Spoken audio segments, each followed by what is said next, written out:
morning, rise in freedom. I'm Austin Peterson. You're watching and listening to the Wake Up America show at wakeupAmericaShow.com. We made it. We finally made it. Sorry about the late start. We have 3 internet connections here at the Wake Up America show headquarters, and all 3 of them suck today. Boo. I know, it stinks. I'm sorry. Internet's just going to be internet sometimes. What are you going to do about it? Hopefully things will get better and the stream will start to even out and we'll get a little bit better signal, but we're just going to do the best we can with what we got right now. Thankfully, I have my best friend, my partner here joining me in studio to make me smile no matter what happens. It's Family Friday, which means that the lovely Stephanie Peterson is here with us. Good morning, Steffi. Ohio gozaimasu. Ohio gozaimasu. Ohio. Nice to see you here. Thank you so much for joining us, Stephanie. Good to see you. Good to see you here. See, that makes me so happy. Yeah, I know. Being your best friend. I was surprised that you were surprised, or at least so shocked when I said that. I was like, because a lot of spouses are not best friends. mm-hmm. They have other friends that are best friends that they prioritize. So it's really special for me to be best friends with my spouse. Yeah, well, I have a lot of friends, and I have some best friends. Yes. Like I have like a tight best friend circle, but I mean, Right. you are a best friend for sure. That's nice. Well, I'm glad that makes you happy. Absolutely. Yeah, well, I'm happy that you're here and we're ready to get the show on the road. Top of the show today. I think getting married, we got married when we were a little bit older in life. And some people think that that's a little bit, challenging, right? Maybe you need to get out or married a little bit earlier. Some people think that 12 years old is okay to get married. Yeah, I was actually just reading the ideal age to get married. It said in my quick internet search, 28 to 32. That's the best age because it's not too young, not too old. 28 to 32. And I was 33 when we Okay. got married. Yeah, So. and I was like 39. So Yeah. So, yeah, 12 years old though, kind of a debacle here in Missouri. We talked about it yesterday. The comments by Missouri Senator Mike Moon. I talked about it with Camelia yesterday, and it's kind of become a big issue here. He was on Fox News talking about it, and well, we'll talk about it at the top of the show. Yeah, so, how old that is juicy too? stuff. How young is too young to get married? We'll discuss that on the show Mm-hmm. today with my lovely bride, Stephanie. Not a child bride. At 7:20 this morning, do you recline your seat when you're riding coach in a jet? Have you ever ridden first class? Well, apparently a first class passenger was reclining his seat when the passenger behind him demanded that he raise his seat back up. And we're not talking about coach where everybody's cramped in like sardines. Right. We're Entitlement. Yeah, we're talking about first class. So I will discuss that at 7:20 this morning. I'd love to hear your thoughts though. You can text the show at 573-319-1586. We'd love to hear your thoughts again. 573-319-1586 is the line for you to send in your text messages if you want to impart your wisdom to us. We would certainly be grateful for it. Your wisdom. Yes, we love your wisdom. We'd love to hear from you this morning. So make sure that you impart it to us. At 7:30 today, you have high emotional intelligence if you talk like this. Ah. How do you talk when you have high emotional intelligence? You talk about your emotions. No. Yeah, you have to. I don't know about that, Chief. Valid. I've got a list of things of phrases that people use when they have high emotional intelligence. We'll talk about that at 7:30 this morning, at least according to psychology experts, which I don't know Don't exist. Don't know exactly. Don't know if I trust the experts, but we'll see.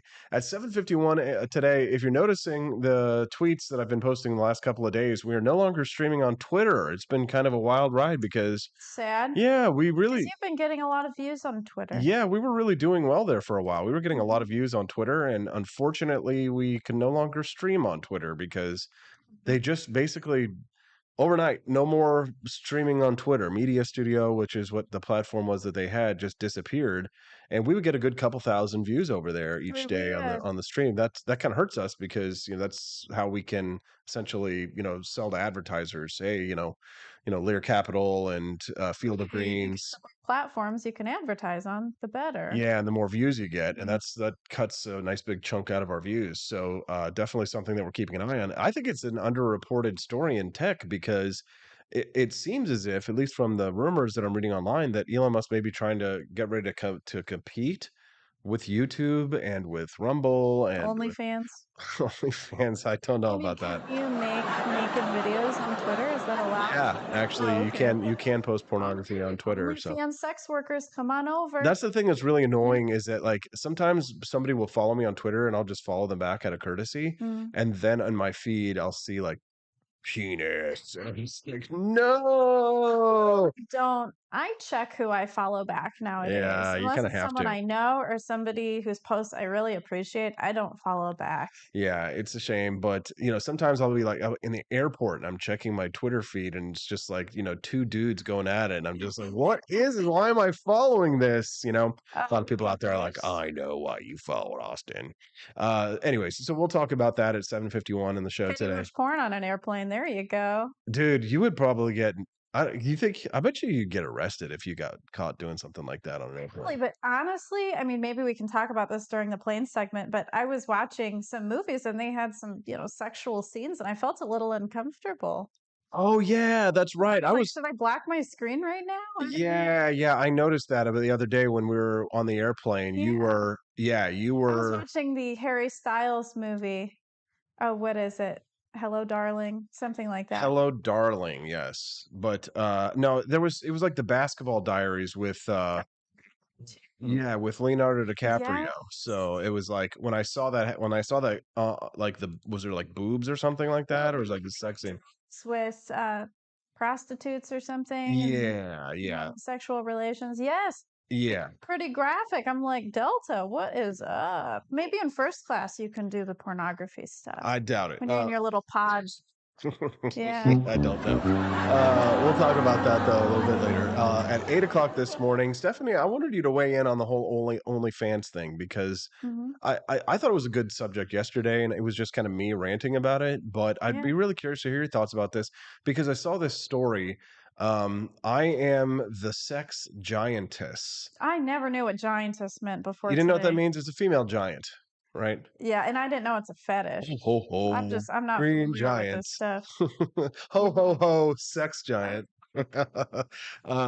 So this woman, she's 6'1". She said she can't get a date in real life. Uh-huh. She's an OnlyFans model. I wonder if it's because she's so tall and she just, it's just that she's so tall that she can't get a date. And I'm not sure about that, Ray. Might be some other things. There might be some other reasons. Not just one reason usually. Yeah, there's usually lots of reasons. So we're going to talk about that. Stephanie and I are going to talk about OnlyFans and why I decided to shut down my OnlyFans account when her and I started dating. Yeah. At 8:20 this morning, things that authentic people aren't impressed by. I'm not impressed by much.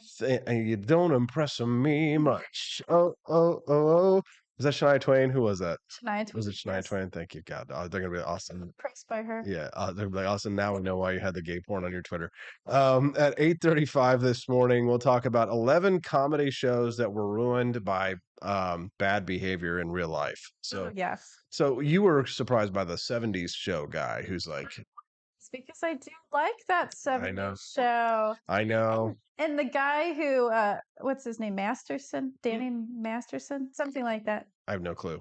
Yeah, I mean, he is kind of a bad boy. You would expect him to be sexual with a lot of women, so it's kind of like an expected thing, but Yeah, but still, still a no-no. I guess it was not, consensual.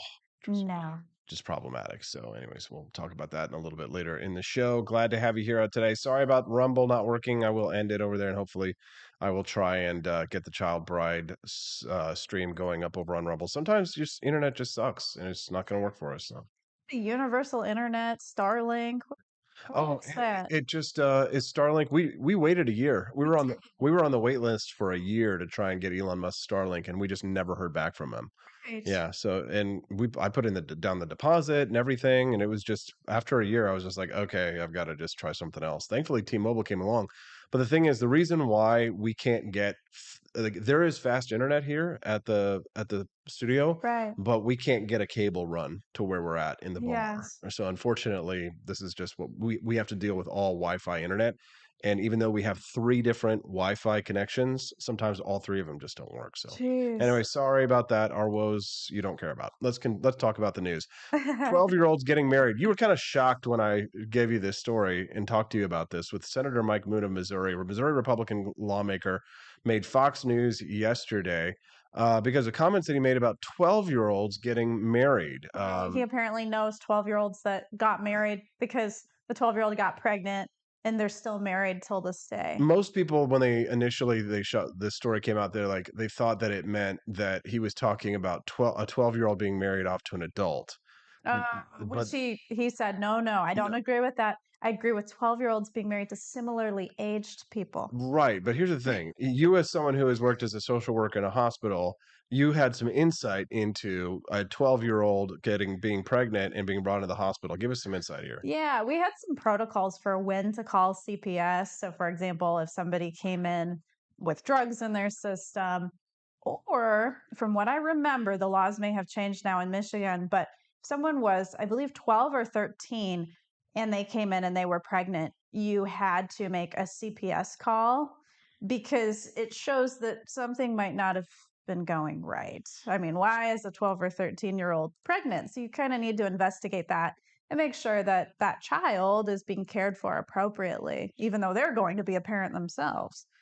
So, but I mean, in this controversy here, this came up because there was a bill in Missouri that Mike Moon voted no on that would have made it illegal for kids to be married to adults at the age of 12 if their parents So he consented to voted it. no on this bill, and he wants kids to be able to marry adults if their S- parents consent. If their parents consent, right? So it said, so here's what Peter Meredith was accusing Yeah. Mike Moon of. He says, you voted no on making it illegal for kids to be married to adults at the age of 12 if their parents consented to it. You said, actually, that should be the law because it's parents' right and the kids' right to decide what's best for them. Why is there even a law about this? Like, Uh, why is anybody even introducing this law? Who is this person that introduced well, this? here's the thing. So, Gavin Newsom, the governor of Who California, wants to make it illegal? Yeah, that person, they're of right mind. Yes. Democrat Peter Meredith. So here's the thing. Okay. So Mike Moon tweeted in order to clarify things. He says, to be clear, I did not advocate for minors to be married off to adults. Right. He says essentially that it should be if the kids want to get married and they're underage and the adults consent. It's not. I have a lot of views about this whole age of consent thing. I Mm-hmm, think it's just a bunch of baloney mm-hmm. all around. All these ages that we throw out there, they're arbitrary. I Yeah. was looking up the minimum age for marriage here in Missouri, which is 15. Mm-hmm. In Massachusetts and New Hampshire, it's 14. Yes. And then in a lot of other states, it's 16 or 18. Mm-hmm. So I'm like, where do you choose these ages? How come on your 14th birthday you magically become, marriage material?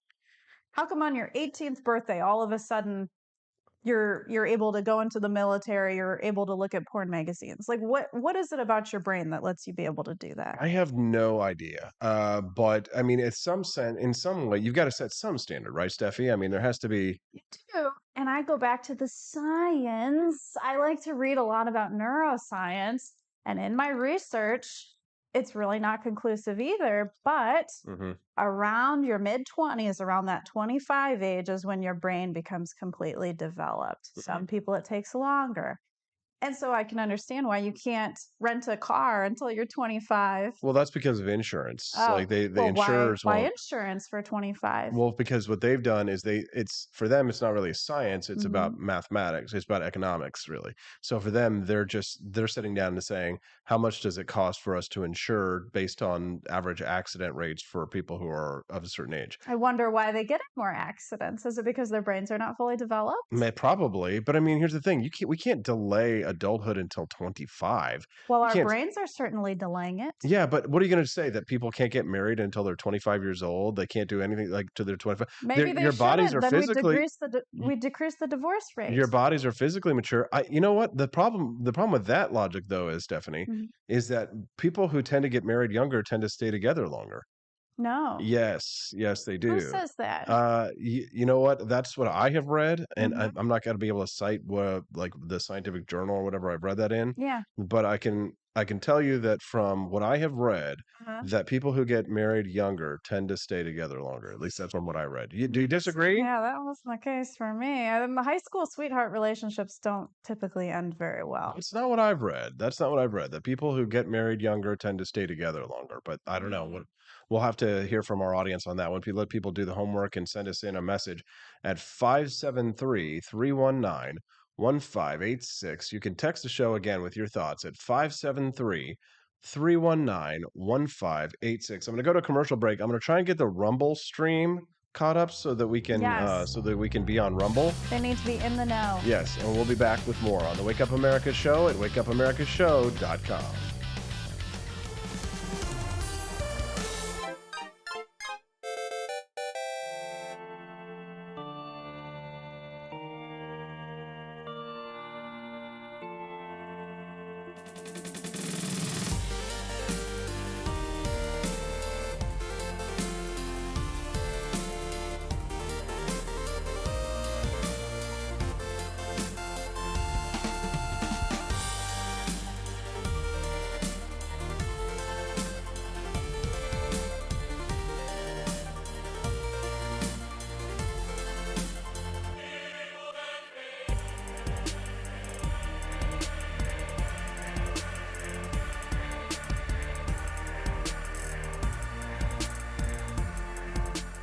I like shooting things, but whenever I can't shoot something, I like to cut things. My life isn't all about shooting and stabbing and cutting, though. Sometimes I have to do actual work, but when I work, I still like to have fun. And there's nothing less fun than trying to cut with a crappy knife. Thankfully, from the ancient sect of Christian knights, who also loved cutting and stabbing, comes a new implement that has received my personal blessing, the Templar knife. Like the ancient sword of Excalibur, you don't choose a Templar knife, it chooses you. You just decide what kind you want on the website first, however, and then order it online, and then it chooses you. The Templar knife comes in a variety of shapes. As a man of culture and taste, I have decided I will never use a terrible knife again. And thanks to the inspiration provided by this excellent product, I have decided to launch a new crusade against anyone using less than superior knives. Join me, brothers and sisters, by visiting uppercuttactical.com/pages/Templar-knives. That's a lot of slashes. For that, you'll need a Templar knife. For 10% off, use code AP for Liberty and join me in a quest for glory, for liberty, for Christendom, for the Templar knife. Get yours today. Fire.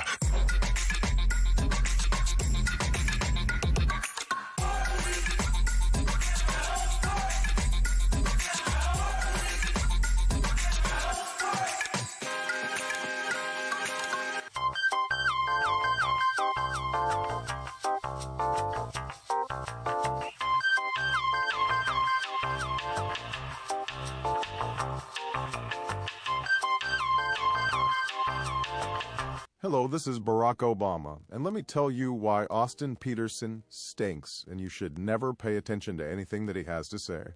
First of all, he's a libertarian, and we all know libertarians are idiots. They don't realize how important government is to everything that we do. I recently became aware that Austin has opened up a libertarian shop at apforlibertyshop.com.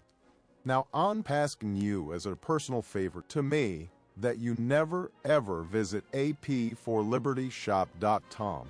With all of the great Liberty merchandise there, the last thing that we need to do is to get people spreading this message around the country, because then they might start thinking that they don't need government. And that's the last thing that good Democrats like us want.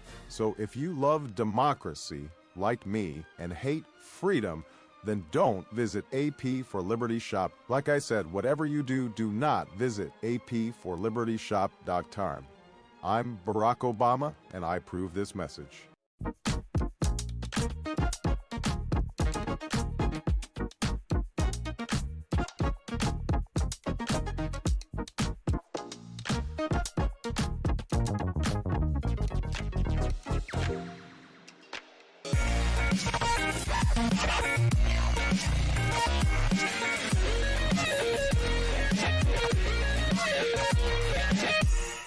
When I was in foster care, I never knew when I would have to move, so I always had my suitcase ready to go.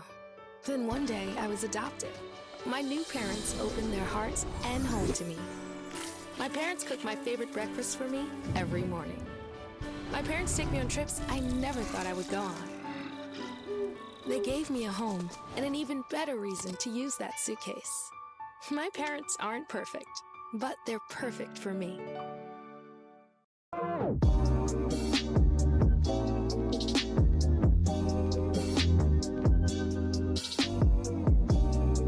I would remind you that extremism in the defense of liberty is no vice.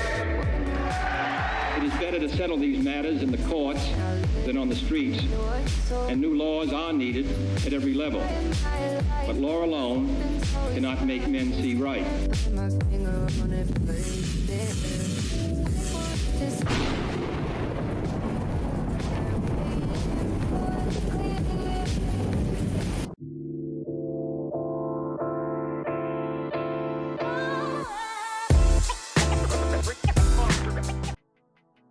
Good morning, Rise and Freedom. I'm Austin Peterson. You're watching and listening to the Wake Up America show at wakeupAmericaShow.com. It's Friday, so you must be feeling good, right? Glad to hear it.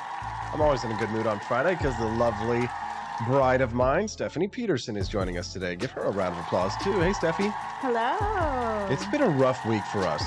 It has. Jet lag has Sleep-wise. kicked our butt. Dude, it has been a nightmare. Every day I've been waking up at 2 a.m. Nobody prepared us for this. I didn't know that this was going to be like this. I've had like little bits of jet lag here and there, but never like this.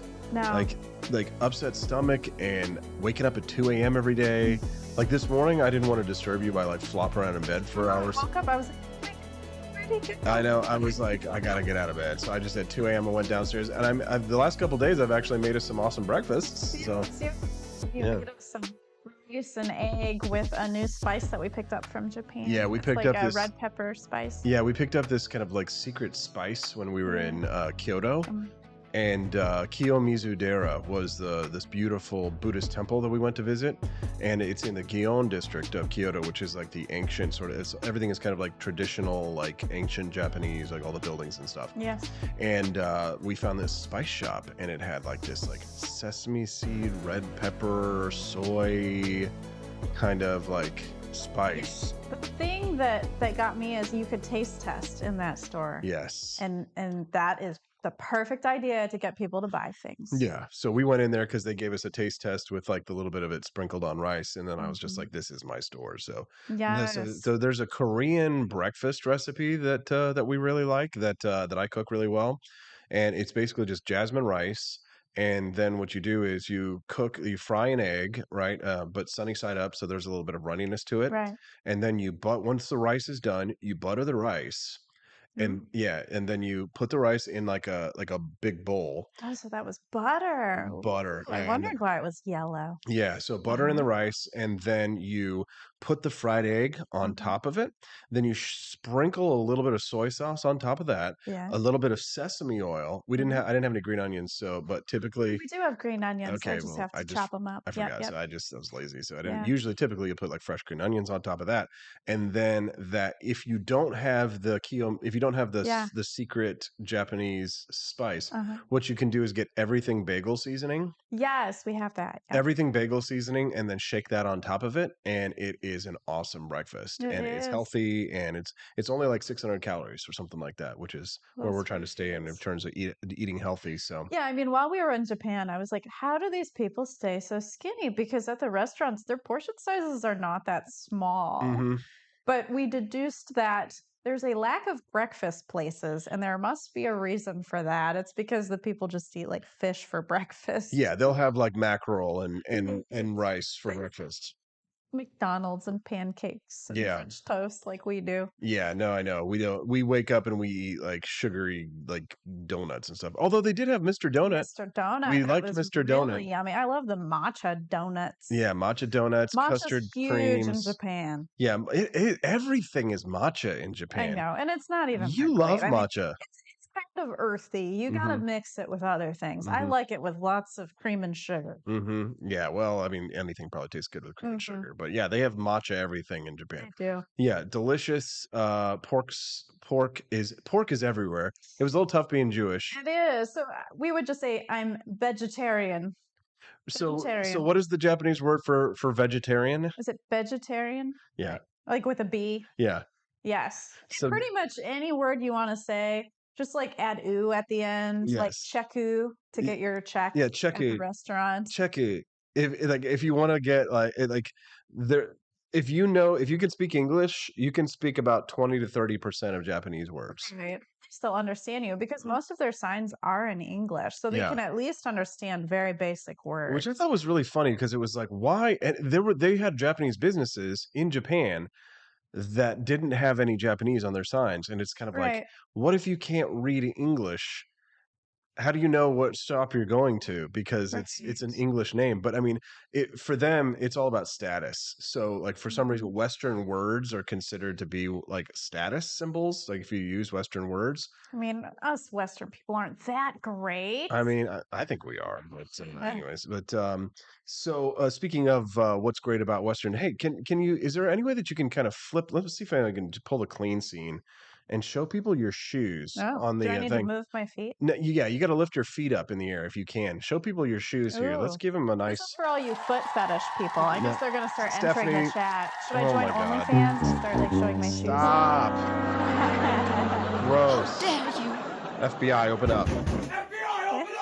Okay, no. So Stephanie's got a pair of the ladies' version of the sneakers. Yes. Somebody actually, American flag on the back. yeah, somebody actually contacted us should. yesterday and was like, "Hey, I want to have one of your the special Trump Buddhas." Yeah. Because we've got like two kinds, like the regular kind, and then we've got like like an orange one that I make that's special. It costs For a his little bit skin more. color. Yeah. But then he contacted and was like, Austin, I want to get a pair of your shoes because we've got men's and ladies patriotic sneakers. Can they see the back of your sneaker somehow? Should I like go backwards? Uh-oh, back that ass up. Hold on, here it is. Can You you see can't. No, I can't see it that way, Stephanie. Wait, can you see it here? Yeah, there we go. Check it out. So it's got the American flag there, and then on the toe Oh, in the let's the see. tongue Okay. of the sneaker. Here. Can you hold on? Doing stretches. There we go. Do your morning stretches. Everybody do your morning stretches with Steffi. Yeah, it's a blue. Should I take my laces off? No, it's okay. I think it's Yeah, it's right. it's also a blue I'll take American my flag shoe off type so thing. we can kind of show them because somebody bought a pair yesterday Wow, of thanks them. to karate, I was able to just stand on one foot very easily. I know you That's used awesome. to struggle with that, but you can see Yes. the tongue has the stars, and then there's stars on the back as well. But it's kind of like the grunge American flag. So if I did it with the grunge style of American flag versus like a regular like clean white because then when they get dirty you can't tell. Can I just talk about how awesome these shoes were in Japan? Yes, let's talk about For it. so many reasons. Let's hear it. Okay.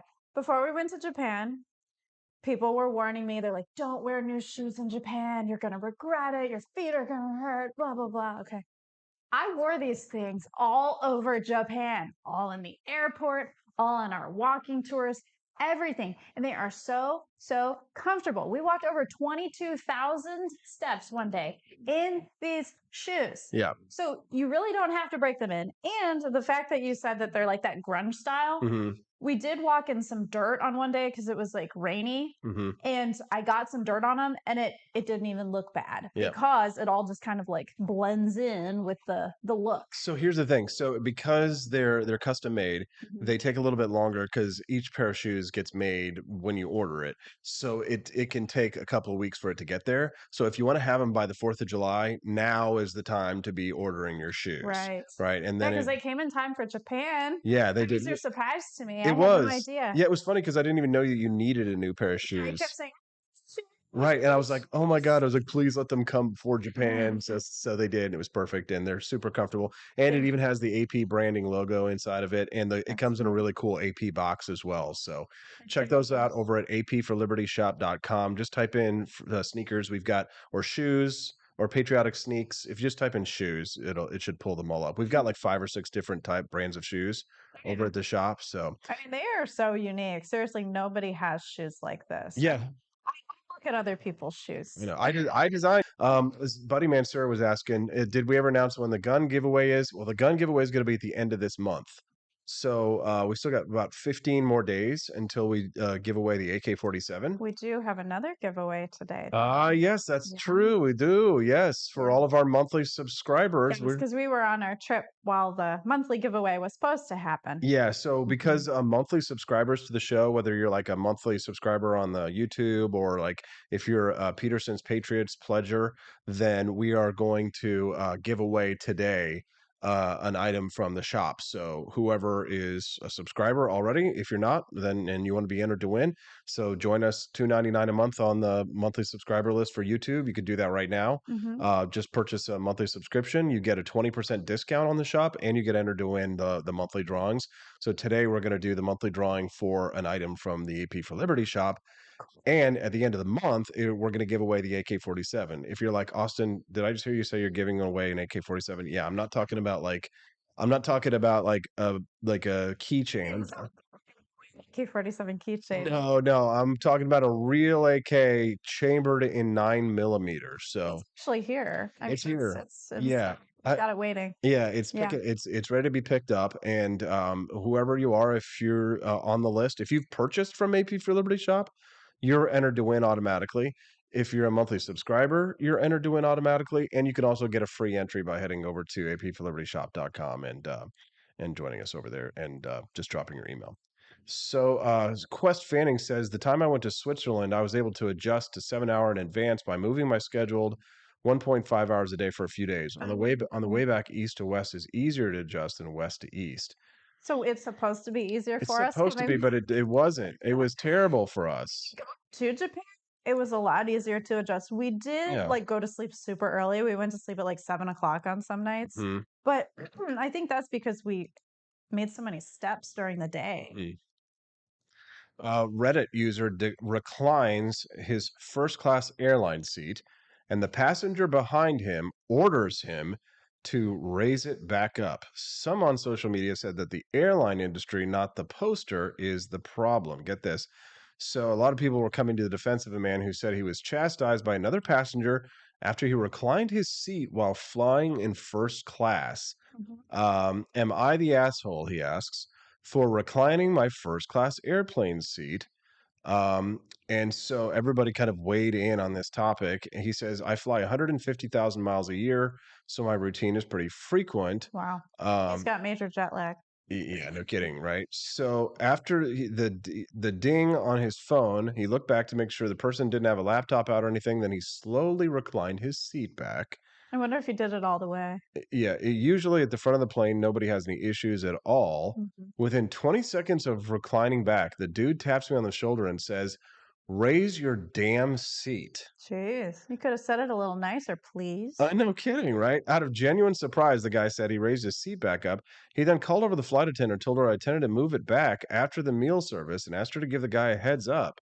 She assured me that's my prerogative, so I didn't worry about it. That's what he says.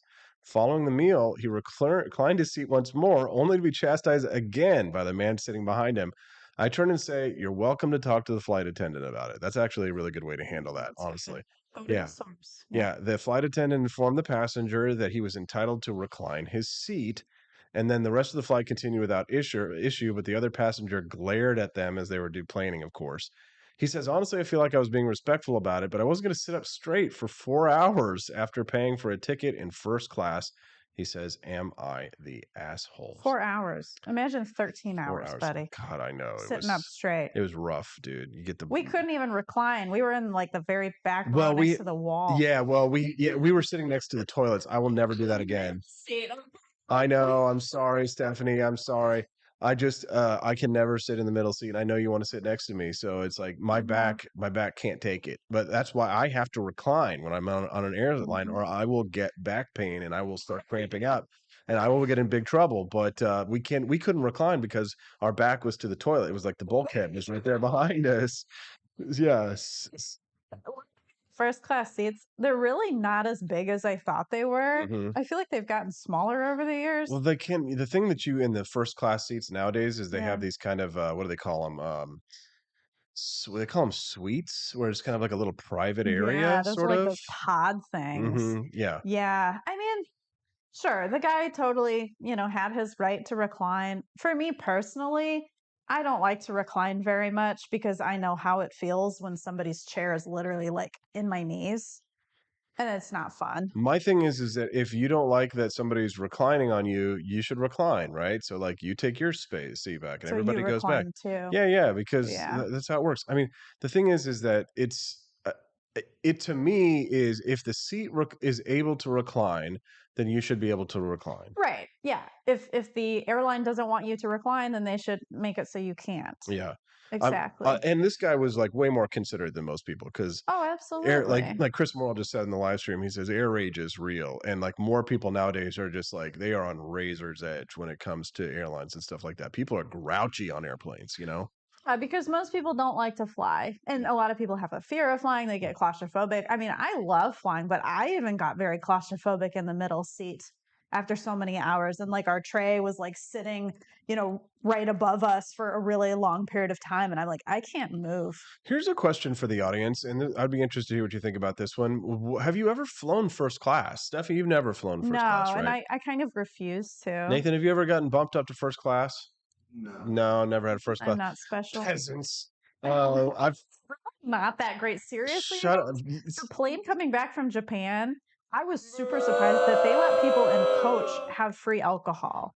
I was really surprised. They do by that to try, I think, to kind of quiet us up a little bit. Okay, to make people not feel But claustrophobic. the thing is with alcohol, it can have the opposite effect on some people. I'm going to say this: Yeah. no opinion on first class if you haven't flown first class. Drunk. Maybe that's why he was being so mean. Possibly. But Yeah. Stephanie is wrong about first class not being that great. Mhm. It's awesome. What else do you get? I mean, we got a blanket, we got an eye cover thing, Okay. so we could sleep. So we you got do get all those things slippers. when you're in first class, but you also get an upgraded meal, right? Uh-huh. And you get better food typically. Great meal. Our meal was great. No, it wasn't. Not on the way back. Yes. Not on the way back. It was not so great. And on the way there, yes. my beef meal was not so hot. Yeah. But typically, so like you get a higher standard of service when you have those international flights. Yeah. So you get that service like that when you're on first class every time, which is nice. Your seat is bigger. It's softer. It has more. You've got more arm room. You've got more leg room typically. Yeah. And you've got like around the clock service. You've got free drinks. And the flight attendants are at your beck and call the entire time. I just don't know what I'd need. Like, I don't need very much. You don't need to feel like a little bit of superiority over people. Like you don't like that. You've never felt that feeling of sitting in first class and people walking by and just looking at you like, just like of jealousy. That feeling of jealousy. I'll tell you when I felt special before was when I was at Michigan State University, and my sister and I, we were volunteering for this group where we could help out at concerts, and we got to do security for the Plain White Tees. And my sister and I, we were literally like the security, keeping people away from the band so that they could get out. And I felt very special at that. Oh, you got to do security for the Plain White Tees. I got to keep everybody back. I was like, I'm in this restricted area, not you. Yes. Okay. Well, Stephanie, It's like first class, I guess. It's not like first class, but one day, Stephanie, you and I will fly first class. We were like, I was like tempted to upgrade us on the way to Japan because it was like pay for it, not me. Well, yeah, it was going to be like an extra $800 for us to like get first class seats. I almost wish I had done it now because coming on the way to Japan, like they gave us that opportunity for an upgrade. It was like $800 for an upgrade to first class. But then on the way, once we were coming back, they were like, it's $900 now. So I was like, no, okay.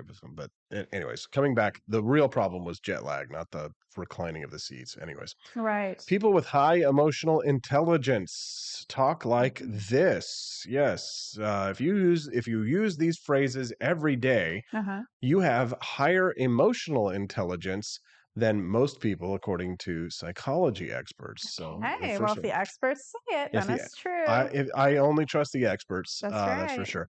People who lack self-awareness only care about their own thoughts and opinions, but emotionally intelligent people are interested in how others feel and what they have to say. So, if you use the phrase, "Could you tell me more about that?" Yeah. then that is a sign of high emotional intelligence. Communicating in a way that encourages people to talk about their feelings and experiences and using their responses as a learning opportunity is a sign of high emotional intelligence. Your thoughts? Absolutely. I mean, these are things I use in therapy to get people to talk more about their feelings. Mm-hmm. Because somebody will try to be explaining a concept to me, and I'll be like, "Can you tell me more about that to help me understand?" Mhm. Because they'll just be like, "Oh, I'm just feeling really sad right now," and whatever. And I'm like, "Go into more detail. Tell me more about what's going on." People with high emotional intelligence use these phrases. The second one here on my list Mhm. is "I hear you." Yes, By people love to be heard yes, because so many people feel invalidated. yep. By telling someone that you understand them, you set up a cooperative environment perfect for team building. Other similar phrases like "I see what you mean" and "I get what you're driving at" signal that you're truly listening and opens up the lines of communications. That's a good one. "I hear you." Yeah, a lot of people notice that I do a lot of head nodding. Mm-hmm. I do that a lot, and while people are talking to me, I'm like, "Mhm, yep, oh yeah." I do a lot of responses while people are talking, and it's so that they know that I'm hearing them and I'm engaged. Because so many people will listen to you and they'll just like say nothing, and you're like, "Are you even hearing me right now?" Buddy Mansour is peeing in our Coke. He says psychology experts say emotional intelligence is a crackpot theory. Okay. Well, is IQ? It's EQ and IQ. Is IQ a crackpot theory too? Probably. Yeah. Number 4. Um, how do you feel about that on this list? How do you feel about it? To make people feel acknowledged and respected, pay attention and take time to understand and empathize with them. Oh yeah, I Uh, use that all the time. If somebody tells me, "Oh, my dog just died," or, "Oh, my spouse was yelling at me." I say, "How do you feel about that?" I understand what you're saying, but so this phrase highlights another important aspect of emotional intelligence, the ability to act diplomatically when dealing with difficult people and situations. If you disagree with someone, express it in a tactful, non-confrontational way. The goal is to make it easier to arrive at a mutually agreeable solution. I understand. But it's like, are you really sorry? Do you really understand? I don't know. Maybe I don't have high enough intelligence to guess. They claim that saying "but" is emotionally intelligent. So, okay, we'll go with the experts, What do you whatever they mean? say. Just whenever you say "but" to something, it makes me question, do you really understand what that person is saying? No, Or do no, you really empathize with them? no. Actually, the next one on the list is what do you mean? Mhm. Right. So you should say, "What? I understand." No, no, first you should say, "I understand, but what do you mean?" Yes, yes. When you ask someone for clarification, you're asking them to say something in a different way or provide more information so that you understand them better. This is different from asking a person to repeat something. What do you mean? So, can you explain that to me? Give me more details. Because I think a lot of people jump to conclusions and they Yes, make assumptions about what other people are thinking or yes. saying. And so I think it is really good to ask for clarification always. If you're just tuning into the Wake Up America show, I'm your host, Austin Peterson. I'm joined by my lovely wife, Stephanie Peterson, who's here with me today. Welcome. Here, I have to wave like the queen. We've been watching The Crown. Yeah, it's the Netflix series The Crown about the British monarchy. Yes. Stephanie is very annoyed by the way that the queen does her waving is like So wave like she waves like this. queen does like this. I Like have no idea. it's like the back of the hand. I have no idea why the queen waves like that. Anyways, you can text the show today at 573-319-1586. Again, text us today at 573-319-1586. Right now, we're talking about phrases that you'll use if you have high emotional intelligence, according to psychology experts. One of the phrases is "great job." Oh, yes. People love positive reinforcement. I Mm-hmm. think that is the best thing, especially for manipulative people. What do you mean? Like, validate them. Manipulative people, they're super insecure. Mm-hmm. So I think meeting them where they're at, validating them, and praising them for the things that they are doing well at, Mm-hmm. that hopefully will limit their negative behaviors. Yes, yes. So I actually was, Kristen Thomas, our friend. Yes. She's a sex therapist, and she posted a video about, how to make sure your partner knows what you like in the Mm-hmm. bedroom. And so she said, compliment them, give positive reinforcement. If they do something you like, say, good job, that felt awesome. So that's going along the same lines. Okay. Well, congratulations, Stephanie. And I think you've given me something else to use a little bit later, if you know what I'm saying. Absolutely. So don't. Compliment you. I know you do all the time, and Yep. I appreciate that. Number 8, you both have good points. Let's see how we can work together. So it's another diplomacy act here, right? So helping you work through trouble spots, acknowledging differing points of views. Once you've encouraged everyone to share their concerns, you can more easily solve a potential problem. Studies show that the ability to resolve conflicts is a trademark of emotional intelligence. Yeah. Absolutely. Yeah, I mean, I always say, especially in like the Democrat Republican debate, identify the ways that you both agree, because that can definitely help to put your guard down. Be like, you know what? You're right. It sucks that, there's school shootings. That's not cool. I don't like it either. So it's like have common ground and then focus on problem solving, solution focused rather than talking about emotions and subjective things. Be like, okay, here's the problem. What are the possible solutions so we can take our emotions out of this issue? Good stuff. Good stuff. Stephanie, it's about the halfway point. I think we need to do one of our giveaways. Yes, we're halfway there. It's time for us to do one of our giveaways for AP for Liberty Shop. So our monthly subscribers, everyone who is entered in to win, or excuse me, everybody who is a monthly subscriber is entered to win the monthly prize drawings that we do, which is an item of clothing or apparel from apforlibertyshop.com. It's either a subscriber on YouTube or a subscriber on wakeupamericashow.com. Right. Who's like a monthly, if you're a monthly subscriber, you're entered in to win. So I have this month's prize winner. I guess it was last month's prize winner. So we're giving it away. Are you ready to do it? Here we go. The winner is Jacob Champion. Let's give him he is a champion. Champions. Congratulations to Jacob Champion. You are the winner of the monthly prize drawing for being a monthly subscriber. So, send me a DM and tell me which item from apforlibertyshop.com you would like. Tell me what size you want it in and where I should ship it. Give us your address and all that stuff, and we will send you your prize. Anything? He can choose any article of like clothing on the apforlibertyshop.com. So like t-shirts or anything like that. So let us know what it is that you would like, Jacob, and we will get you your shirt or apparel, or if you want ladies' tights, you can have ladies' tights too. So it's up to you. But yeah, congratulations to Jacob Champion. You are the winner. Oh, there he is. He's in the live stream too. Feel, felt, found method of sales. Yeah, he's actually here with us today. Jacob, good to see you.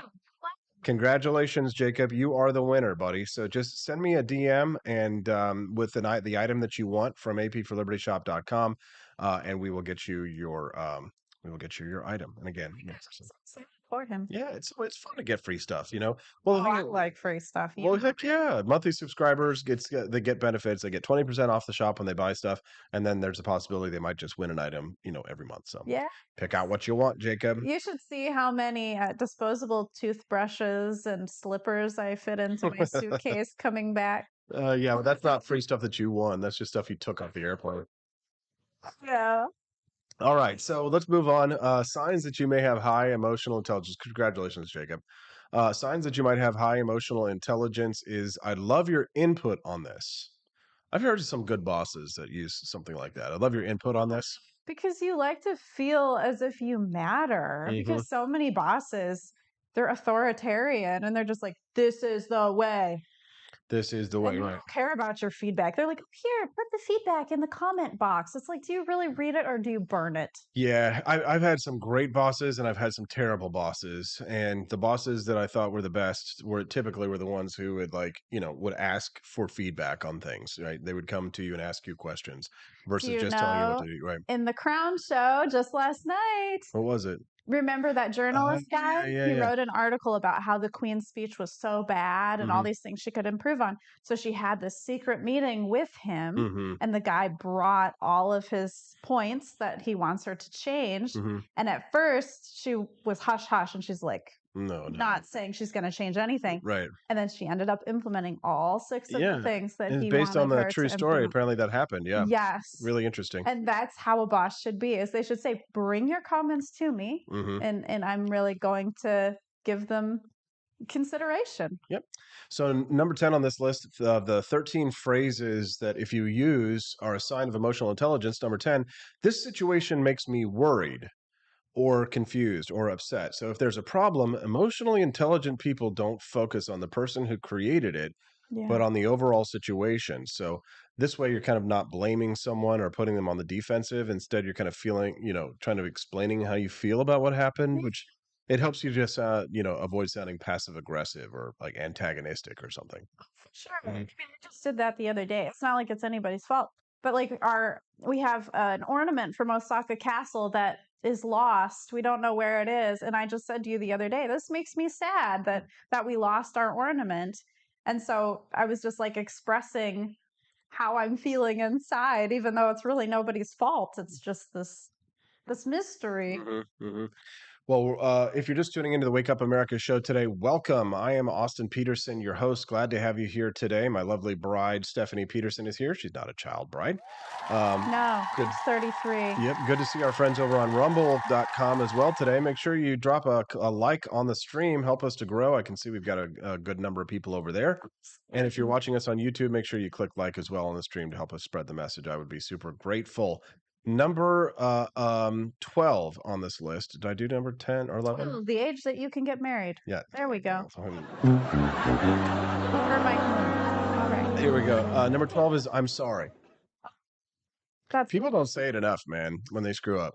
Some people either say it too much or they don't say it enough. Like anxious people, I used to say I'm sorry all the time. Yes. It can be a problem if you say it way too much. You need a good balance. But before you say sorry, just say to yourself, is this really something that I did wrong? Did this really hurt that person?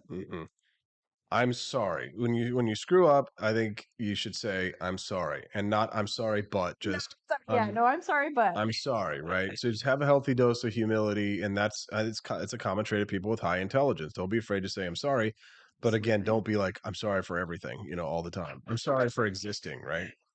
The last one on this list, I think you'll like, Stephanie. Thank you. Dude. Because again, especially with spouses in the household, I mean, they don't feel like their spouse appreciates them. So if your spouse is doing something good, thank them. Todd in Minnesota actually has a good comment over on Twitch. He says that I'm sorry isn't good enough. I was wrong is what I want to hear. That's good. What's wrong? Yeah, because some people are like, I'm sorry you feel that way. Yes, dude, I hate it when somebody says something like that. That makes me angrier. I'm sorry you feel that way. Well, I'm sorry that you're an idiot. It's like, I hate that stuff. It can be uncomfortable that you're feeling this way. So I wish you weren't. Exactly. Elizabeth Fanning Press says that sincere apologies are rare. I completely agree. Sincere apologies are very rare. Usually if somebody says, I'm sorry, but then everything that comes before but is bullshit.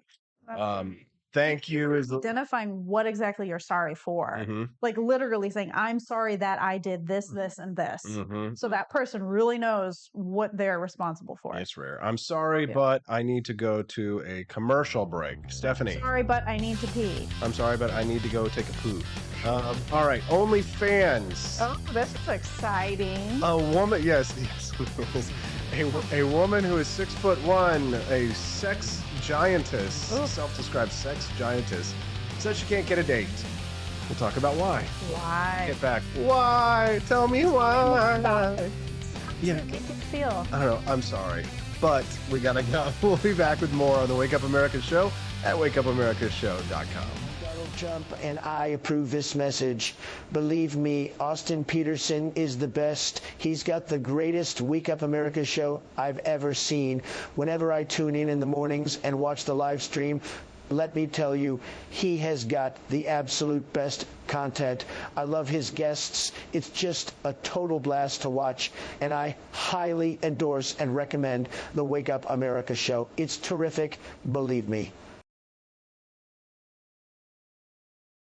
Step right up, ladies and gents, to learn about the coolest president yet. He's not just any old prez, he's Calvin Coolidge, and boy oh boy is he different from the rest. He was quiet as a mouse, but don't you underestimate his power. He knew how to handle money, and he didn't waste an hour. He cut taxes, lowered debt, and balanced the budget with ease. No wonder the roaring 20s brought such prosperity and peace. But don't take my word for it. Grab a copy of Calvin the Coolest President and see for yourself. It can help your little ones learn about wealth. You can find it on Amazon Kindle or or get your hands on a paperback at apforlibertyshop.com. So come on down and get yourself a copy of the book that's making waves all around town. You won't regret it, so get ready to be floored, because Calvin Coolidge, well, folks, he really scored.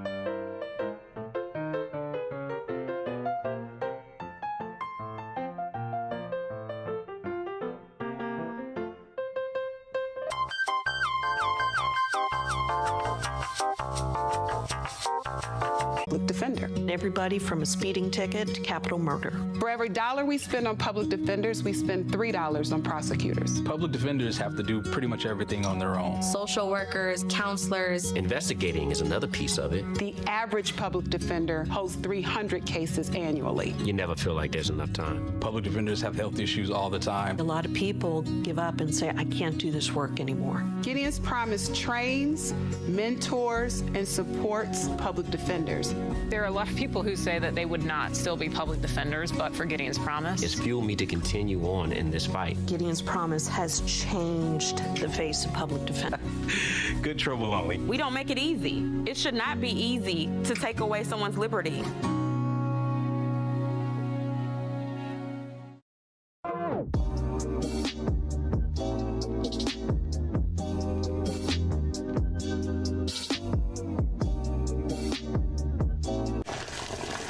Ever hear the one about the frog?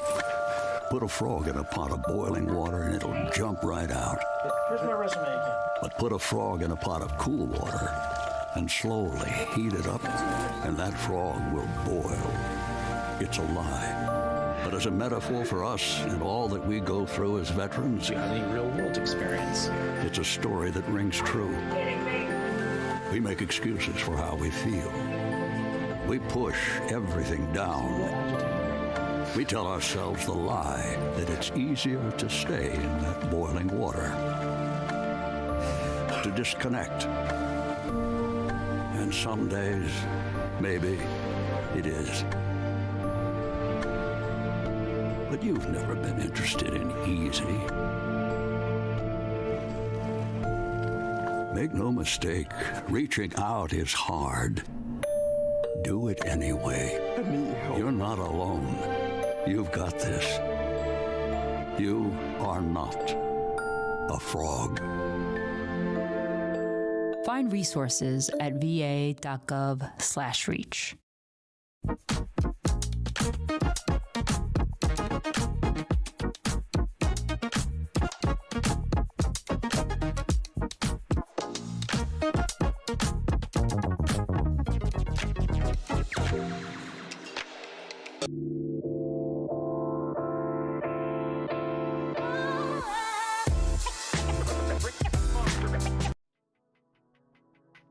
Good morning, Rise and Freedom. It's Friday. I'm Austin Peterson. You're watching and listening to the Wake Up America show. And since it's Friday, that means that the lovely Stephanie Peterson is joining us today. Hey, Steffi. Hello.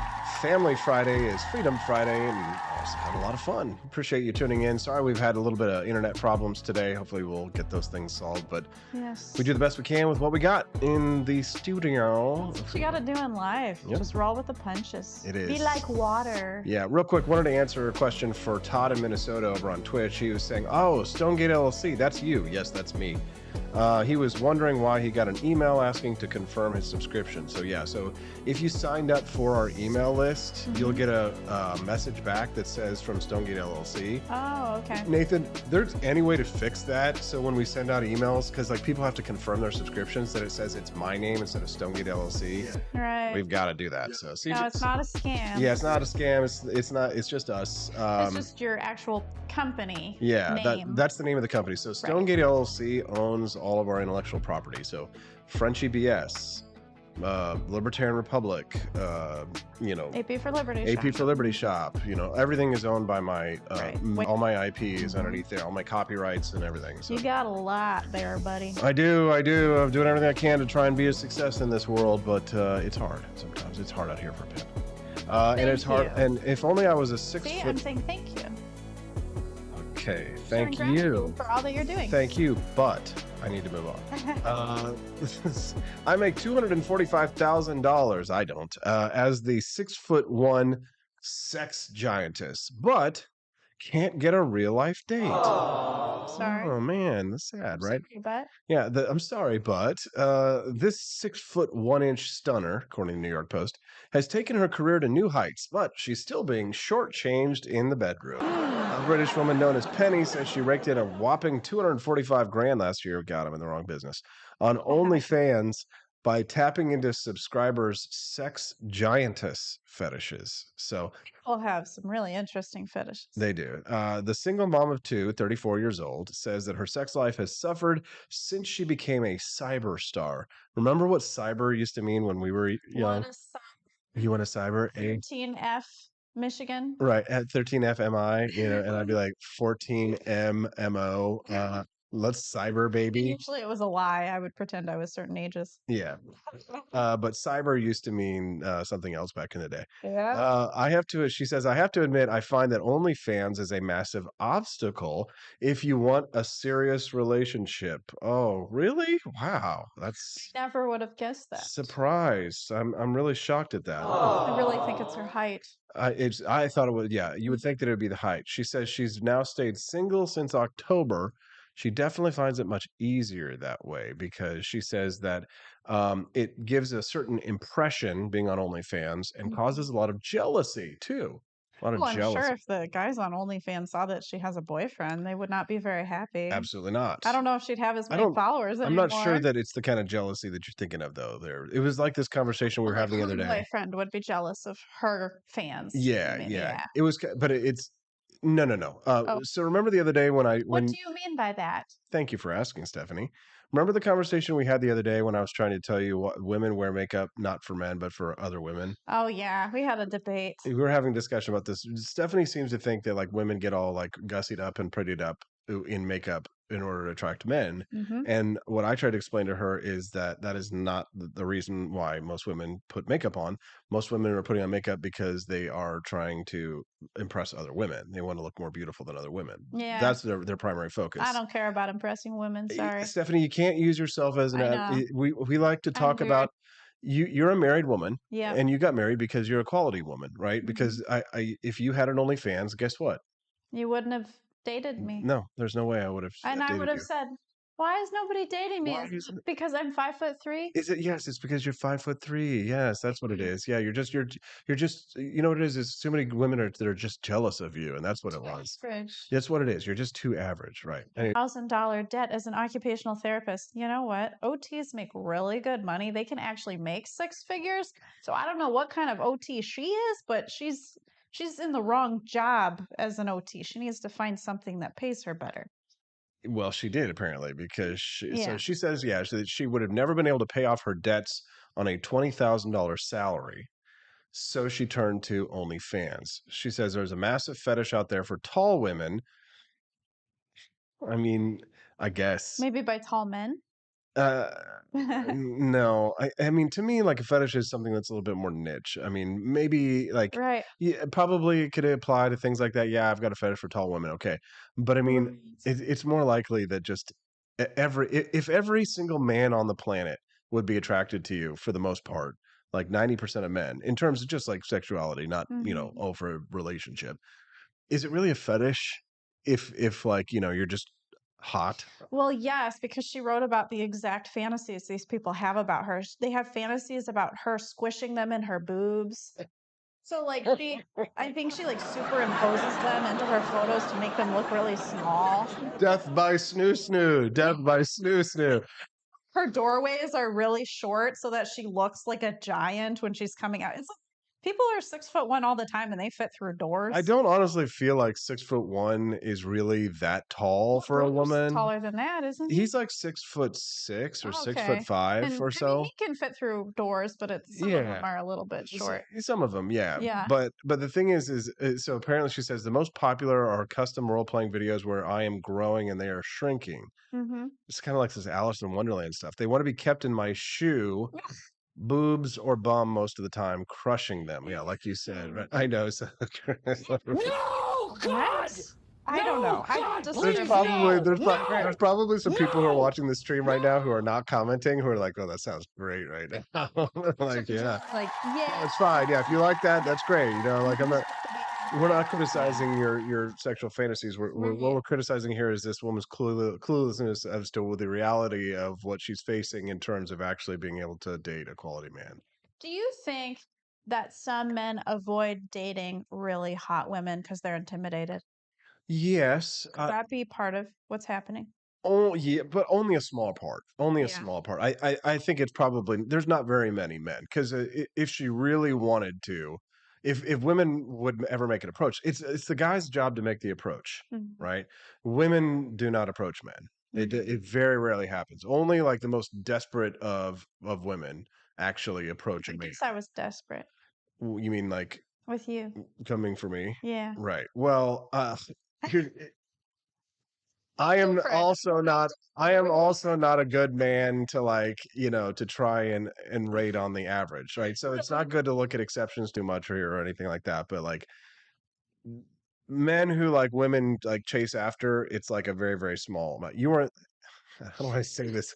You weren't the only one who was Always the women chase after you. they were chased after. Oh yes. And so I am not a good example to use for the average because most men are not going to have that kind of experience. Right. Most men are going to have to go and try and chase down the woman and try and like get a date, and that's Yeah. the kind of situation that they're going to be in. So knowing this, if that's the situation, then she is probably not, she wants to have a guy approach her, right? Mm-hmm.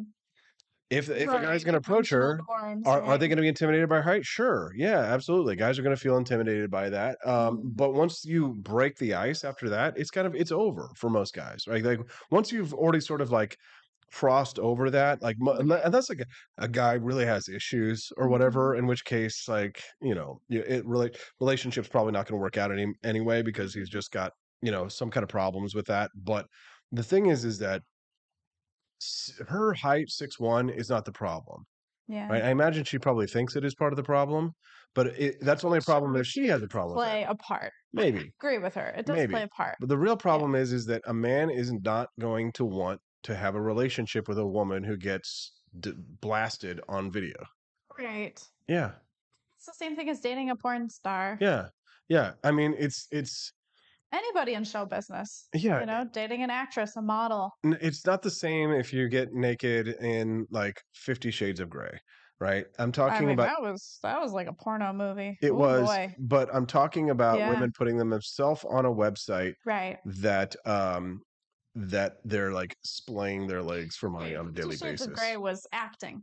Right. Whereas OnlyFans, well, I guess OnlyFans is acting as No, well. not really. I mean, it's role playing and all that They stuff. claim they're acting. It's just Yeah. the thing. We get the same story like every week, where it's like some porn star, comes out and says, "Oh, I can't have a normal, healthy relationship." Well, yeah, because and like I saw one story. There was this actress. I think her name was Riley Gaines. I think we talked about I it. think I saw. Was it her that boyfriend wouldn't kiss her?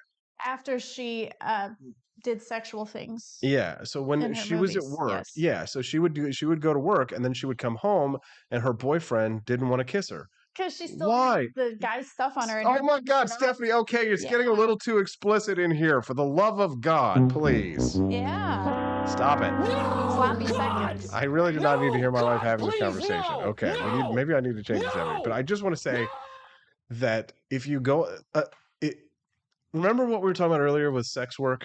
Yeah, so here's the thing. I think it's really funny that sex work now takes the place of cam girl and porn star. Mhm. They identify as a sex worker Mhm. almost to make themselves feel like they're in more of a career or like reputable job. I don't know what it is.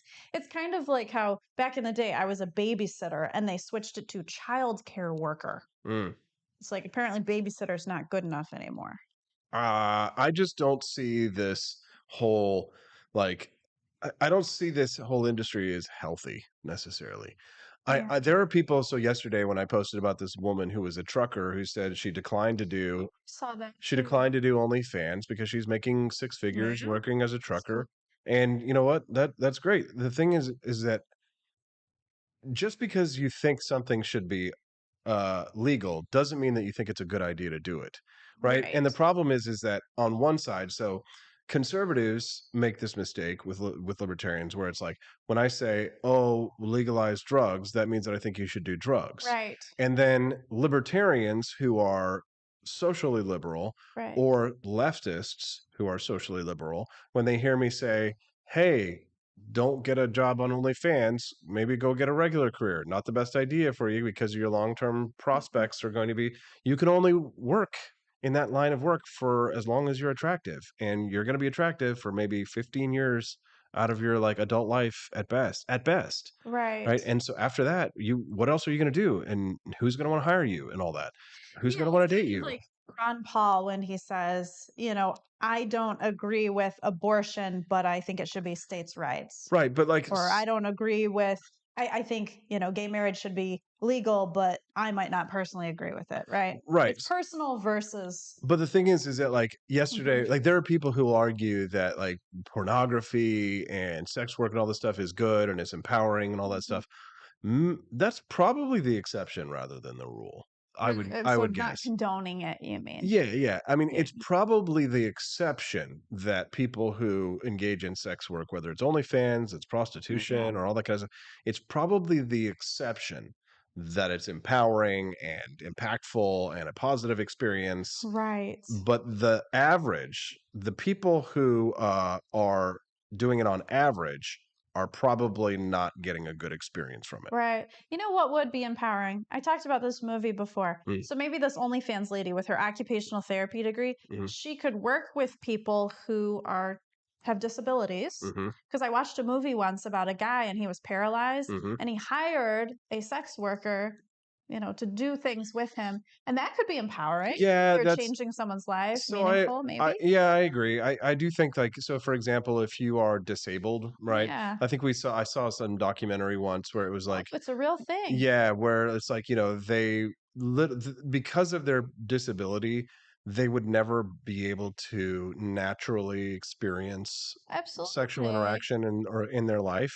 I saw like one in that documentary where it was a father actually took his son to Amsterdam so that he could have that experience and stuff. And like, so social conservatives are watching that like, oh, it's the devil, it's the devil. Men to feel good about themselves and feel that they're desired. And so I'm sure that boosted his confidence so much. And I'm sure whoever that sex worker was that was with him, if he told her that story, I'm sure she was probably touched by it if she had any type of care in the world. Yeah. So Jacob Champion on the live stream says, "I would not approach women I found extremely attractive. It was league or that they're mean." Yes. They're not approachable. Torva over in the live stream, he's got the Jewish Chad meme going on. What's up? He says, "I am Jewish Chad meme?" Yeah, his profile photo is the Jewish Chad. Yeah, he says, "I am 5'4". I carry myself like I'm 7 foot. I want to wrestle an Amazoness until she calls me master." That's hilarious. Wow, I mean, all right. Very funny. I'm sure she'd take you up on that. This one here, I don't know. Honestly, she's 6 foot one. She's probably got a little bit of an attitude problem. The thing is that like women like this, they typically, it's not just, they've got daddy issues. Yeah. That's the thing, is their dad didn't love them and didn't provide them enough guidance in their life. And so because they've got daddy issues, they go out and they date all the wrong guys, and then they can't find themselves a quality man to bring home because their father never loved them. And so now they've destroyed their lives. Like one of the like big problems that I think we have today in our society of so many weak men, weak-willed men, and entitled misempowered women, not empowered, but misempowered women. They're empowered for the wrong reasons. Well, yeah, or they're it's like any arrogant or egotistical man, you're right, like an arrogant and egotistical woman who thinks that she's above her status. It comes from the lack of good fathers, right, in our society, right? If you want to keep your daughter off the pole, be a good father, right? No dad Respect herself. No dad wants to see his daughter at the strip club. No dad wants to go be out with the boys on a Friday night and have them coming in laughing about how they went and saw your daughter at the strip club on a Friday. Nobody wants to, no father, self-respecting father, wants to hear that his daughter is selling nudes of herself Yeah. on OnlyFans. I don't, and any good father, that's your job. I think there was like a Chris Rock sketch or some stand-up comedian sketch was, or maybe it was Bill Burr or somebody says, your number one job as a dad is to keep your daughter off of the pole. Yeah. And if you, maybe it was Chris Rock, but somebody tell me in the comments. But if your daughter ends up in sex work, it was your failure as a father. And you know what? I kind of agree. Not to say that people don't make their own decisions in life, Right. but like if we had more good dads, they wouldn't end up strippers. I completely agree. And I really worry for that woman's children, what kind of influence she has on them. John Rail says he's completely okay with people doing whatever they want as long as they aren't harming others. Whatever you do sexually is your business as long as you aren't harming others. I completely agree. Right? You want to, Of course. absolutely. It should be legal. Absolutely. Yes. Yeah, it should be legal to go and be a stripper, but no good self-respecting dad wants to end up with his daughter on the pole, right? So it may be fine for you to go No good self-respecting mom should want that either. No, and nobody wants to see their wife on OnlyFans either, except for like the most perviest of pervs, which again is totally fine if it should be legal, but Right. it's not for everybody, if you will. No. All right. Well, didn't we have some it was other? hard enough to be in the onsen in Japan. I don't think I'm destined for OnlyFans. Yes, it is. In the onsen in Japan, you literally have to strip naked. Yeah. It's so uncomfortable. Should we talk about that? We should talk about that, but Sure. probably Have you talked about it yet? a little bit. Oh, okay. How you and I got naked in the Japanese onsen. Yeah. We'll talk about that when we get back. All right. All right, on the Wake Up America show at wakeupamericashow.com. Want an engaging website to boost your business? You're just a click away from 5-star Fiverr talent. Hundreds of freelancer skills like web design. Head to Fiverr.com today and get something started. American conservatism is distinct, like America is distinct from the United Kingdom. American conservatism's roots comes out of the Wild West, out of pioneerism. The difference between American conservatives and European conservatives is that Americans are cowboys. We are that God, guns, gold, and girls. It's wild here, and we should stay that way. We shouldn't allow a European version of conservatism to come and infect us here. We like it wide open spaces here, deep in the heart of Texas and all that.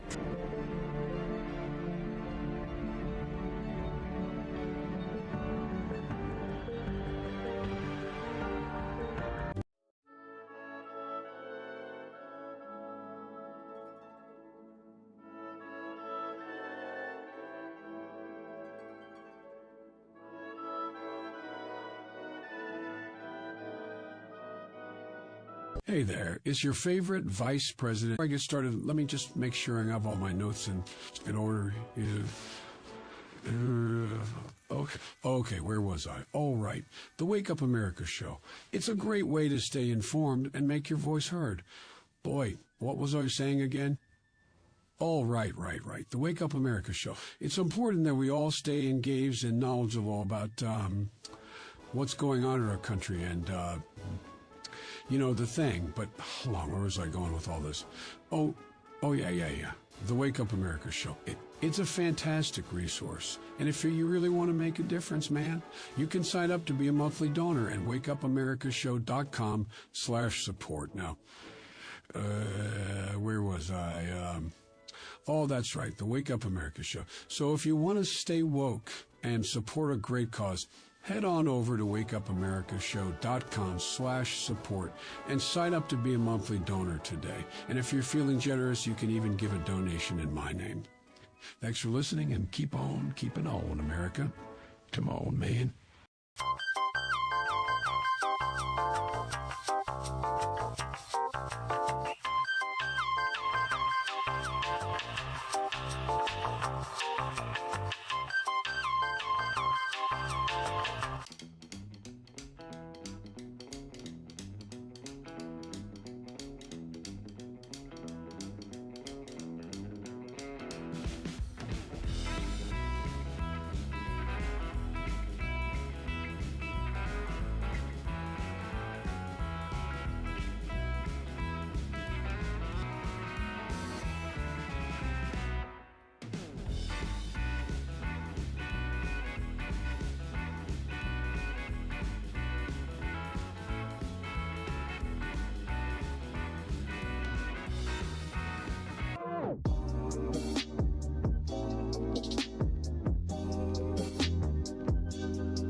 you for watching the Wake Up America show with my dad. Today, I'd like to share with you 3 reasons why you should visit Dad's online store at apforlibertyshop.com. Number 1, you can get exclusive freedom-loving merch designed by AP himself or me mum, Steffi. Liberty Laura has made some designs as well, and blimey, they are great! Number 2, most of these products are so wicked that they aren't even allowed to be advertised on Facebook or Instagram. Modern machine guns and a proper keychain. Plus, our Grover Cleveland t-shirt is so spicy apparently that leftists on Facebook specifically banned it from appearing on the website. Number 3, you're supporting liberty lovers just like you. Spend your money where you earn it, and you help me Pops build a community that supports what you believe. Bloody hell, this commercial is running too long. Gotta run. Bye now. Don't forget to visit apforlibertyshop.com. That's apforlibertyshop.com.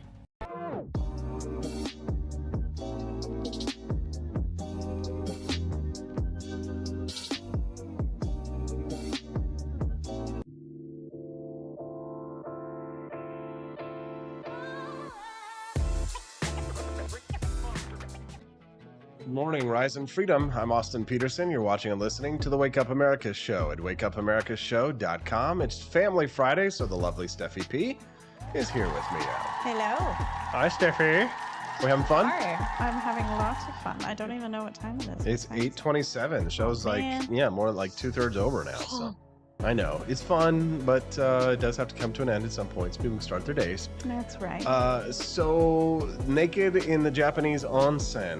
Some people, I think their ears perked up a little bit about hearing you and I getting naked. You had to kind of talk me into it. Well, actually, we met this couple at a restaurant beforehand, and they walked us through the process of getting naked at the onsen and how you do it. Wait a minute, I forgot. Who was that? What was that? So we were at this little restaurant, and there were these people. Remember, they go to the Philippines and they live in Hawaii. That must have been in Tokyo, right? It was in Hakone. Oh yeah. So in Hakone. So these people were like, "Oh yeah, you got to do the public bath. You got to try it," because we had a private one. So we were because at first we were like we weren't going to go get naked in the onsen with all of the in public with all the other Japanese people. We just were like, okay, so we got a room that had the private mineral bath. Right. So we were like, okay, so we can have our private mineral bath and not have to get naked with everybody. But then something else happened. But then we were convinced to do it. So that man convinced you, and then you convinced me. And I was basically like, why you do this to me? And I was like so nervous. And so basically you go into a locker room and there's lockers. So you unrobe. Is it disrobe or unrobe? What is the word?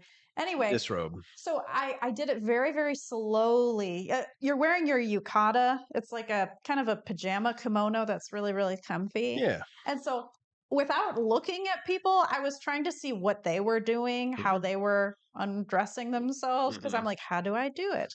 Yeah. And so you have to fold your kimono nicely and all this. But yeah, it's so weird. So weird. And then you get one little towel. Okay, so all right. So here was my experience with Yes. with the Japanese onsen. So the traditional Japanese hotel is called a ryokan, and we had a traditional Japanese room because they have like Western style rooms where the bed is raised and all that stuff. But we wanted to have like tatami mats and the traditional Japanese experience. And so we did a ryokan. We stayed in a Japanese style room, had a mineral bath in our room, and then we also had the onsen, which is like 2 different floors of the hotel that is the spa. Right, separated by gender. So we were not together with, people of opposite gender. Right. So my experience is that the men's onsen was on the top floor. Yeah. And it's mostly outdoors. Most of so it's like on the top roof, you are basically looking at the mountains because our hotel was like situated between 2 mountains. Yeah, you were on the roof. I was on the roof. Like, I mean, there could be drones, airplanes, all sorts of things. Easily. But it's like whatever. So I decided we were going to do it. So the thing is that you go in and you disrobe and you take off all your clothes. And I was just like nervous to do it at first, but I was like, God, I'm going to do it. Were you like kind of watching how other people were doing it too? Sort of, but there's naked little boys, there's naked old men, there's like, they just don't have the same kind of cultural norms that we've got here. So, pictures, they feel comfortable with nudity. Yeah, we are just like, we will wear that bathing suit, right, if it's in public. So So anyways, we go in. So I go in, I completely take off all my clothes. And then they have like the shower area, which was actually really nice. But it's like you have to, there's like this little block on the floor and you have to sit on the block, Yeah. You have to sit sit down down on the block next to other people, that are at these stations. And so you have your station and those Yeah. that you use with the Coming from above, I believe. Yeah. And so I grabbed the hose and they had really nice like shampoos and conditioners and like lotions. More enjoyable. Yeah. So I took my shower, like used like the salt like wash thing that they had, which was really nice, and it smelled really good. And then they've got cold baths and they've got hot baths and they've got like the outdoor area and then kind of like a more middle area where there's like a roof. Some are like really, really hot, some are really medium, and some are warm, and then some are cold. I didn't explore enough to find the cold Oh, ones. see, I did. I got in all of them. Still missed the sauna. I don't know where that was either. Yeah, I had the sauna experience. So I mean, I basically went from point A to point B, and I did not walk around naked very far. yeah, so the thing is that you in the onsen, you have a little tiny towel. Uh-huh. It's like a tea towel, and you're Yes. supposed to carry it around with you, and you're not supposed to let it get in the water, even though it gets soaking wet anyway, but you're not supposed to let it get in the And you water. can't bring like a beach towel with you No. to dry yourself off next to the No. pool. You got to keep that in your locker. No, you can't do that. You have to be just walk around naked and all this stuff. Yeah. And like as a man and as a Western man, I was realizing myself, okay, I'm the only circumcised guy here. Right. That's the West. So Yeah. we had all these guys and one other guy who was Western, white guy who was there with me, but they were all Japanese guys, little boys, and all this stuff. So it was kind of awkward, but I enjoyed it. And then when it was over, I was sat in the sauna. And then when the sauna was over, I went and poured ice cold water all over me to cool off. And that was like kind of like shocking and fun. And I really enjoyed The that one. experience Yeah. was longer in there than I did. I was waiting for you in the room. Yeah, when I got back. Yeah, because I just really wanted to try it all. We paid for it, so it's like, why not try it? Yeah. Yeah. After you're in the pools, you're not supposed to shower because they say that you have to let the minerals settle in. Right, because Hakone is a mineral spring town, and Yeah. so at the base of the mountain, all of the mineral springs run down, and that's what you're bathing in. You're supposed to it's supposed to heal you, so Right. so you leave it on and you don't shower after. Yeah. And they had like teas and stuff that you could drink afterwards to rehydrate. So that was nice. Mm-hmm. But yeah, I mean, nobody seemed very comfortable in there. No, the Japanese guys were like still walking around like this, like with their towels. They were like walking around like this, with their towels and stuff, holding it in front of themselves and stuff. So I mean, I wasn't the only one who was like feeling kind of awkward and stuff. So it was Absolutely. anyways, but I'm glad we did it so we know what it is. Yeah, we just say we did it. Yeah. So This time, if I were to do it, I wouldn't be as nervous. yeah. So other than the ryokan and Hakone and the onsen, what was your favorite part of Japan? It's really hard. I Mhm. mean, I really liked walking through Kyoto, Mm-hmm. especially this place called Gion, which Mhm. is the historical area. Mm-hmm. I really liked that. I liked the shopping. Yes. Shopping was fun. The shopping in Kyoto was fun. The food in Yes. Kyoto was really good. I had amazing ramen. I had incredible pot stickers, gyoza, which is their dumplings and stuff. Yes. Really cool. It was a cucumber on a stick or a pickle on a stick. Oh yeah, It you was love really that thing. yummy. It basically tasted like a dill pickle. So it was like they had these giant dill pickles on a It's really stick. inappropriate. Yeah, it did look Yeah. I don't know what they were trying to get at. Yeah, but it was good. Yes. And then there was the geishas. Yes, we went to a geisha show. It really is majestic to see a geisha because you're not supposed to take photos of her. Mm-hmm. Yeah. And so when you see her, it's like, wow, most people don't see this. Yeah, you're not. It's illegal actually to take a photo of a geisha Yeah, you get fined. without her permission on the Mhm. street. And they are entertainers, not prostitutes, like a lot of people Right. I think. mean, they're literally trained. I was looking up.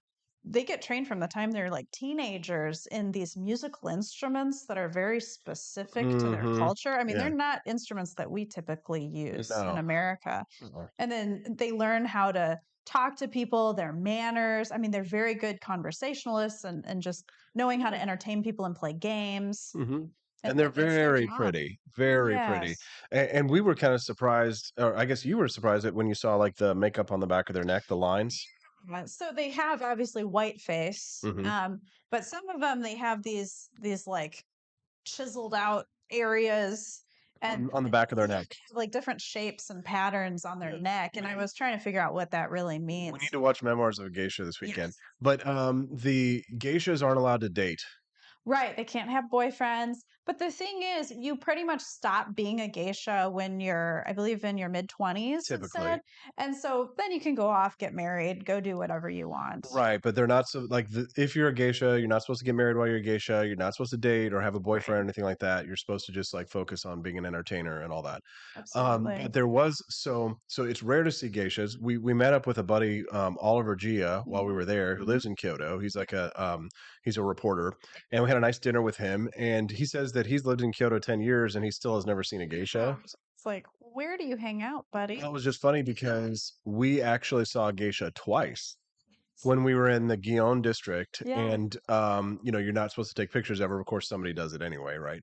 Oh But yeah, there's like people that are so obvious. It's like if you're going to do something illegal, just be discreet. no kidding. But the funny thing was that the first time that we saw the geisha, it was in the middle of the day, and like things got kind of quiet, when she walked by and stuff.